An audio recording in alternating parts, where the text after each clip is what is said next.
The hell? It's up to them. They know that. So that's your will, you know. If you want to go to hell, no one will stop you. If you want to go to heaven and follow this way, no one will stop you too. Oh, katangahan, di ba? Oh. Sabihin lahat bago ka dumating at lahat ng nasa ibang bansa na hindi ka kilala, impyerno. Kaya itong mga gantong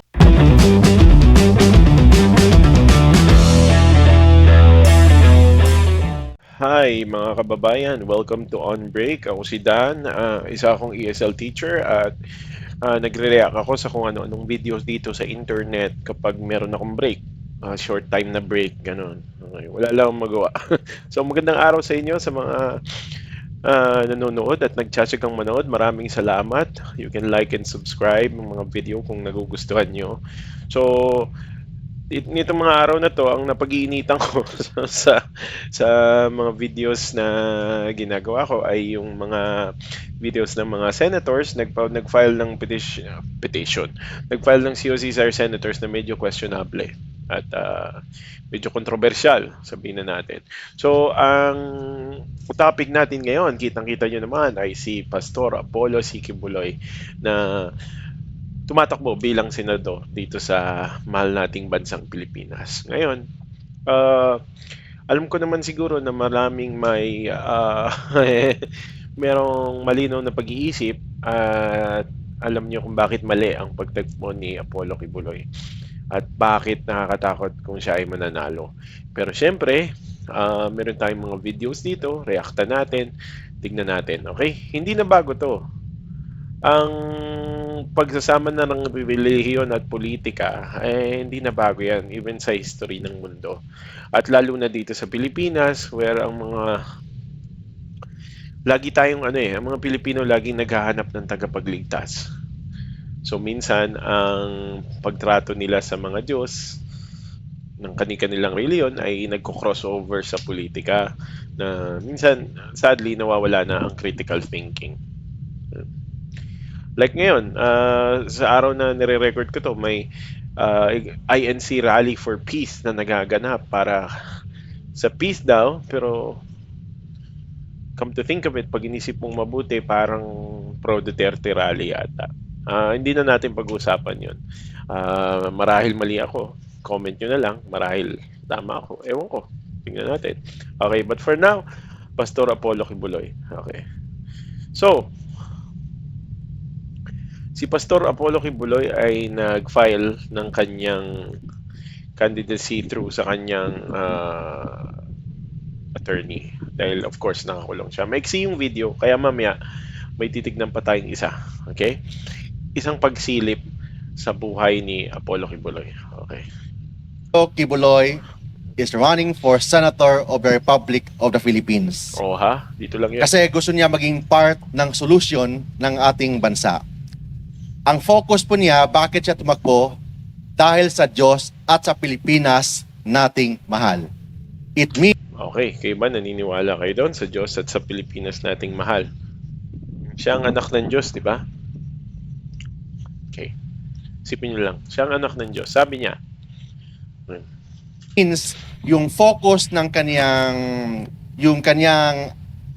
platform of government is God-centered, Philippine-centered, and Filipino-centered na platform lalo na sa legislation bilang isang senador. And ang priority po niya, number one, is yung religious freedom. Naniwala po si Pastor Apollo Quiboloy that religious freedom is inviolable. It means kailangan ang government po natin should secure the holy grounds against state forces. wait, okay. So sabi niya, dapat ang religious freedom is inviolable. So I think hindi naman Hindi naman kayo nababiolate. Lahat naman tayo pwedeng mag-practice ng sarili nating religion at ating paniniwala. Ngayon, ang sabi niya dito, pakinggan niyo mabuti. Forces. Second, Hindi yun. forces Wait, sorry. should secure the holy grounds against state forces. should secure the holy grounds against state forces. Alam niyo kung bakit? Kasi naaresto si Apollo Kibuloy sa KOJC compound. Gusto niya na mag-secure ang mga holy grounds kuno sa pag-interrupt ng or sa pagpasok ng mga state forces, which is wrong.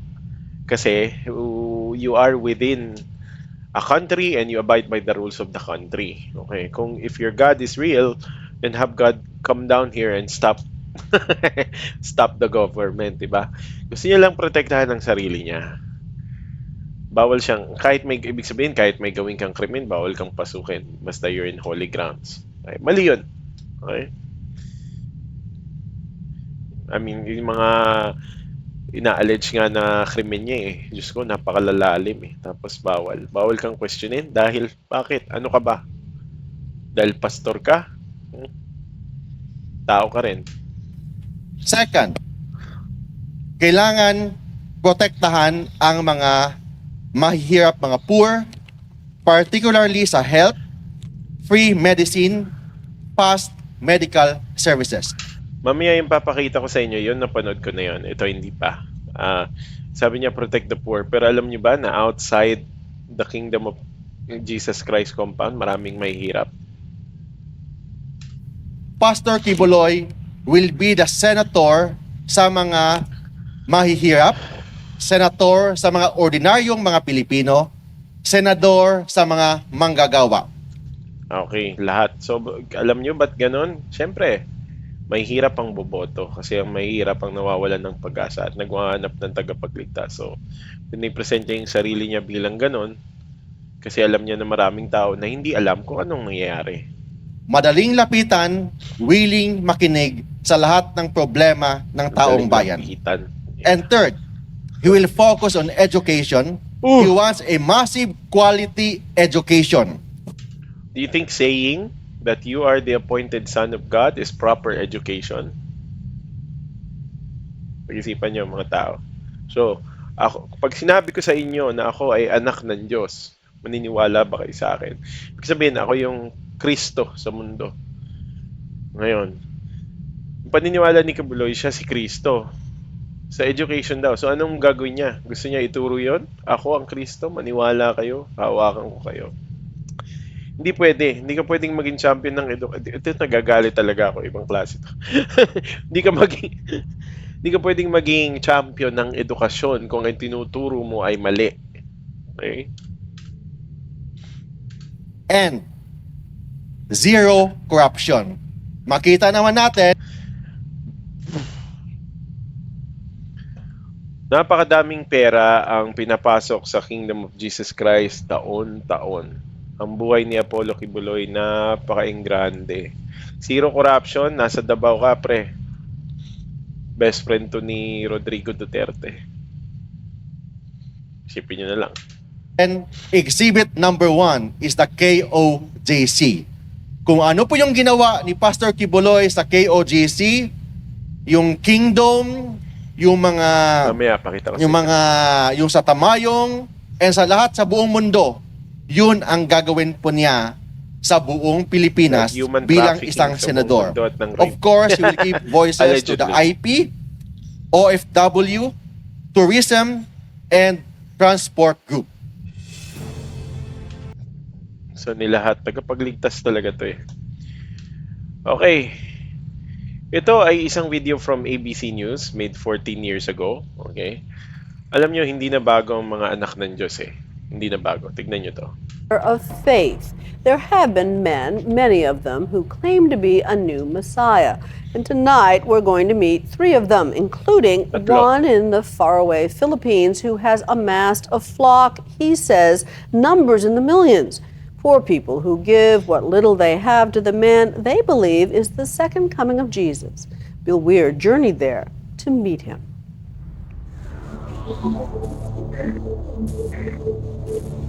So tatlong Throughout the papakita Bible, nila. the prophets, angels, and Jesus himself all promised that the Son of God would return to create heaven on earth.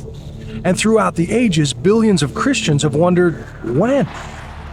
But what if the second coming is here, now? Ito ay isa sa Russia, okay? Mas kamukha ni Jesus to kaysa kay Kibuloy. There are a number of would-be messiahs who claim exactly that, and few are more physically convincing than a former Russian traffic cop named Sergei Torov. In the woods of rural Siberia, he is known as Vissarion. Viserion. Okay, hindi lang ako updated ko ano nang nangyari kay Viserion, pero maingay nga itong pangalan na to. Actually, check natin, no? Pwede naman eh.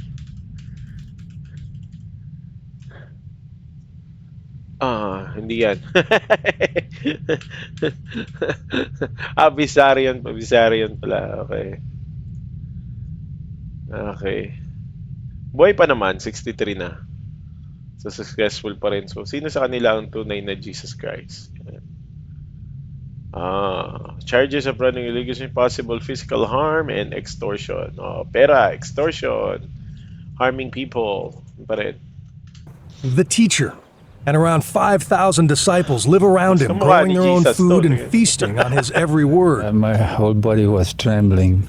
The trembling is not coming again.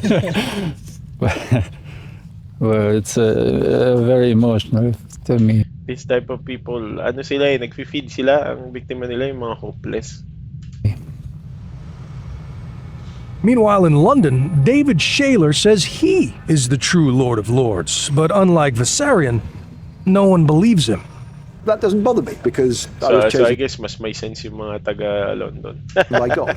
The former British intelligence agent says his body was filled with the Spirit of Jesus in 2007, a conviction which intensifies on a visit to Jerusalem. We're in the Church Holy Sepulchre, and this behind me is supposed to be the tomb of Christ. Well, I'm Christ, and I'm not in the tomb, I'm not dead yet. But with no support, he lives in a squatter's camp outside London. My agreement with Jesus, I don't ask for money off people. If you're the Messiah, you shouldn't be asking for money. You should have faith that God will look after you. Mas mabait pa to kasi hindi siya nag-extort.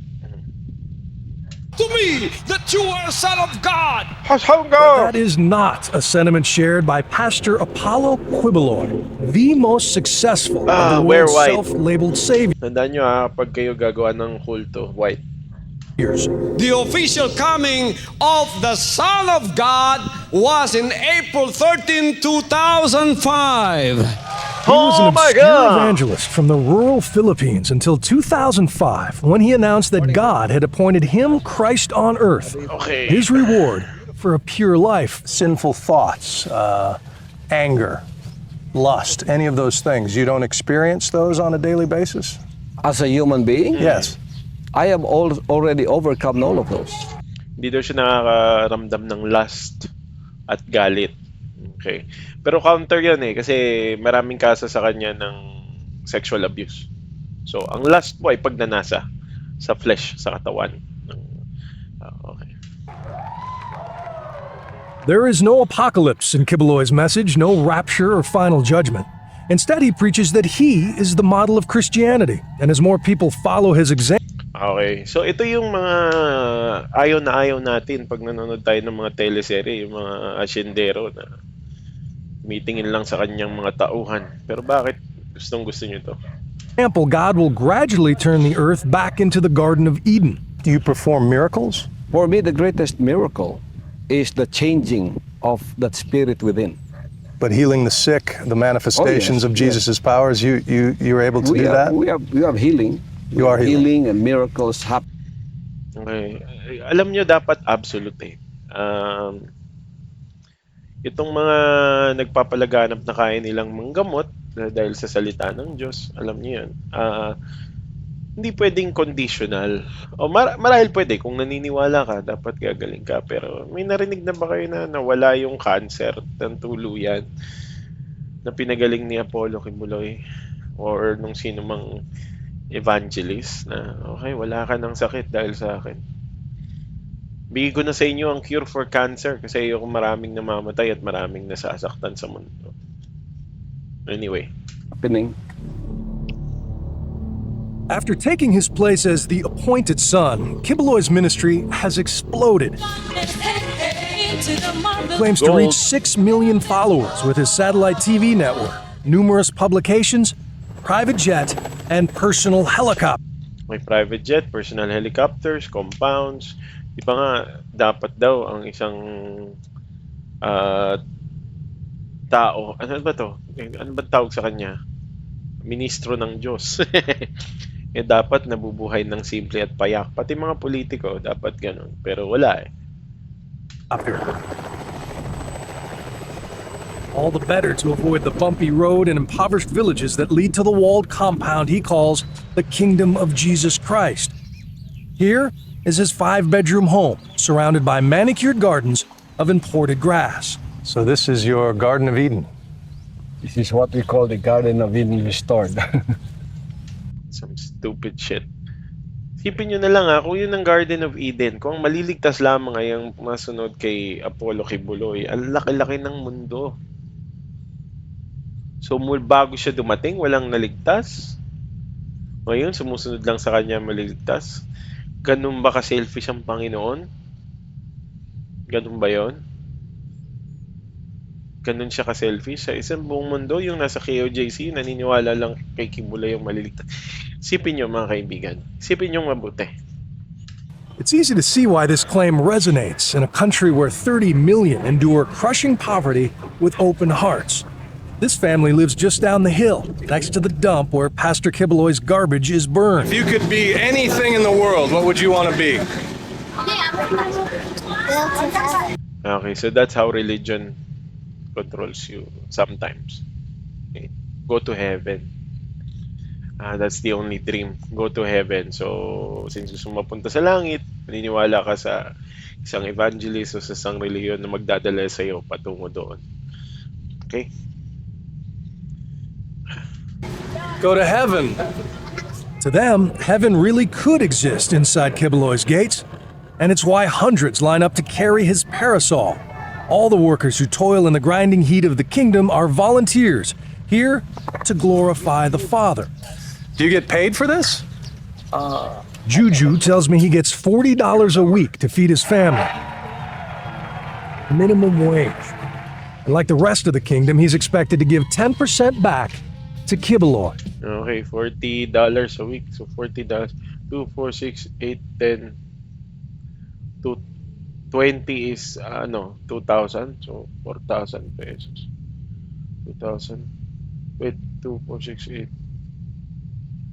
Huwag nyo na nga pagmatin. What? This Basta may be the minimum most wage. beautiful spot in the Philippines. And it's paid for by people who live on $2 a day. So how do you justify your lifestyle? I mean, your watch could probably... Naman, paano mo i-justify yung lifestyle niya? Yung ba sa paligid niya, naghihirap. feed 100 families for a month. Ulit. If it's not God's will for me, 100 families for a month. People who live on $2 a day. So how do you justify your lifestyle? I mean, your watch could probably feed 100 families for a month. Tama. Welo lang niya. Ilang pamilya mapapakain yan. if it's not God's will for me to have these things I have, you can take it away. It is God's will that we follow. Katanga. Maniniwala dito, tanga na lang mga kaibigan eh. Kasi kung baga sinasabi niya, God's will ito. O ngayon, tinatanggal na. 2025, tinatanggal na sa'yo. God's will. While I admire the faith of Filipinos, no matter what religion, pero makinig ka ba naman sa ganito? God's will na masaya ako, mayaman ako, ikaw mahirap at pagsilbihan mo ko. Ganun ba ang tingin nyo sa Panginoon? Dapat? Sus Mariosep.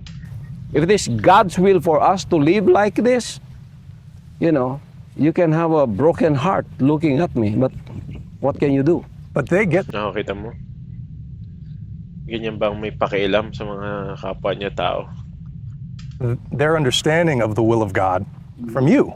Yeah. And this nice young man wouldn't be holding this umbrella if he didn't believe the things you say. For us here, we see everything as a ministry. My talent is to preach. My talent is to be a leader. Not everyone can become a preacher or have been given a talent like me to go and lead the 6 million people. But Jesus, when he walked the earth, according to the Bible, lived among lepers and prostitutes. Jesus lived a simple life among the poor people, kasama mahirap, kasama may mga sakit. Sabi ng Bible. I live among them. You have a private jet. I live among them. Before I had the private You're jet, in a walled compound with mansions. before this, I lived among these people. Like, for example, that jet that you're talking about. Do you know that in 1983, I had a revelation of that jet? That the Lord is going to give me that. Yeah? It is Him who gave me that. If it is not His will, how can I afford that? Well,